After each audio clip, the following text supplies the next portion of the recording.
You alright, Ludo? What's up? You scared to go to work today? Because your health is low. That's just a UI element, Ludo. It doesn't actually mean anything. Go inside, I'll meet you there. Alright, see, now this is interesting. Health bars have been in games since time immemorial, but could their inclusion actually be damaging the player experience and wasting developers' time? An entire episode on health bars? Yeah, we're really getting into the weeds on this one. Welcome to Design Delve. Be it bosses, their mooks, or your own personal will to live, health bars have been a staple of any game that includes, well, damage forever. But is this a design culture bandwagon? Are devs including health bars because that's the done thing, and they think they won't be considered real games unless they include health bars, collectible coins, or an NPC that repeats the same line over and over, but somehow still alarmingly alluring? Where are you from? What do you know? Well, I'm not trying to say that health bars are universally evil, but it's to our advantage as designers to question and analyze this bandwagon effect as much as we can to move the industry forward rather than stagnating. It's pronounced stalagnating. That's the bloody cave spikes, Ludo. What? So before we delete this bar, the question is, why? Why would we prospectively remove something that's been a staple for years? Well, subconsciously, a health bar's inclusion can dramatically damage the player's perception of a game in multiple ways, if not managed correctly.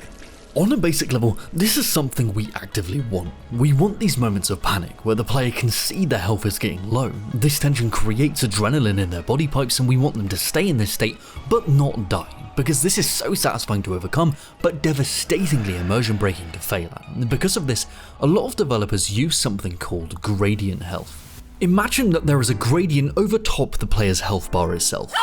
No, this is invisible, nobody can actually see this. Towards the top of the health bar, it's weaker, but as we go down, it gets stronger. This gradient indicates how much damage the player can receive from enemy attacks, taking larger amounts of damage towards the top, but as their health bar dwindles, they take less and less damage, allowing them to stay in this adrenal state of panic for longer, regardless of their mistakes. We want the player to get low and feel as if they barely scrape by the skin of their teeth, but this is all a manipulation, a form of manufactured ludonarrative. Invisible tweaking, done in the back end to create a desired player experience that feels completely natural, but is entirely controlled by us. Now, this is an undisputed positive of having health bar UI elements, but this can also be completely doable without one by using different signifiers like the famous red corner pulsing. This also makes it way less obvious when you mess it up, because if it's not managed correctly, it's incredibly easy to spot, destroying the illusion entirely. Player health bars get a pass for me. They have many positive applications like knowing when to heal, when to play safe or push in, but where it gets questionable is with boss health bars.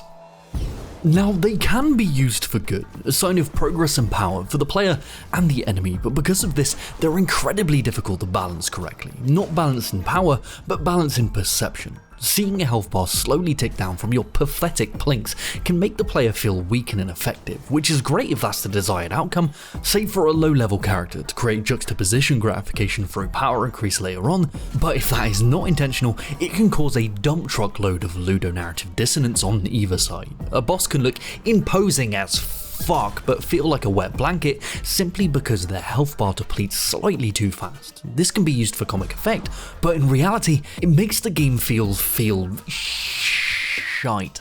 Underpowered and overpowered if balanced correctly, and underpowered and overpowered if not balanced correctly. Does that make sense? Does any of this show ever make sense?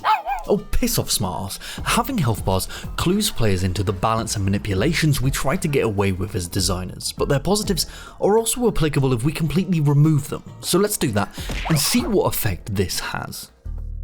Now, the main paradoxical positive this brings is how it can remove information. Players crave information, the feedback they get from hitting a boss, or knowing how close they are to defeating them, but by removing that information, we can create a boatload of tension.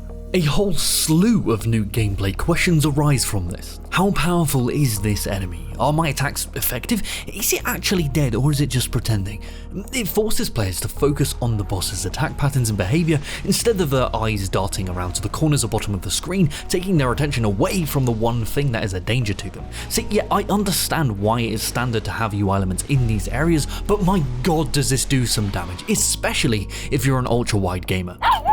In the monitor sense, Ludo, not that they're fat. Come on, Jesus. Another thing having no boss health bars does is it stops players becoming greedy and getting themselves killed because the boss is so close to death, seen so famously in the Dark Souls franchise. This lack of information creates tension, but simply removing health bars without the correct context can make defeating a boss feel anticlimactic. For example, in the wonderfully crafted Hollow Knight, don't fucking at me for criticizing this game, I love it too, just leave me alone, stop typing that comment. But its lack of health bars can paradoxically make defeating a boss that you've been fighting for so long anticlimactic. You fall into this rhythm, this flow state of dodging their attacks and weaving in your own counterattacks, and then suddenly it's just all over. By removing that information a health bar provides, it can sometimes harm game feel and draw attention to the repetitive nature of a boss's attacks, as it's the only information to focus on, but we can get around this with diegetic signifiers.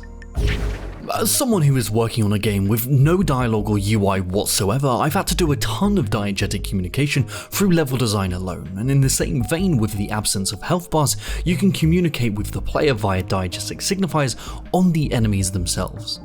So when something is considered diegetic, it originates from within the game world itself, and when it's non-diegetic, it's from outside the game world. Dead Space Spine health bar is diegetic, baby, because it's actually on the character's back, but the floating UI elements above the characters in League of Legends, well, they're non-diegetic, because they don't actually exist in the world. Well, at least I fucking hope not, because that'd be a nightmare to go to sleep with. Now, instead of using health bars, we can use diegetic signifiers to give the players the information they crave, but in a way that is way more immersive.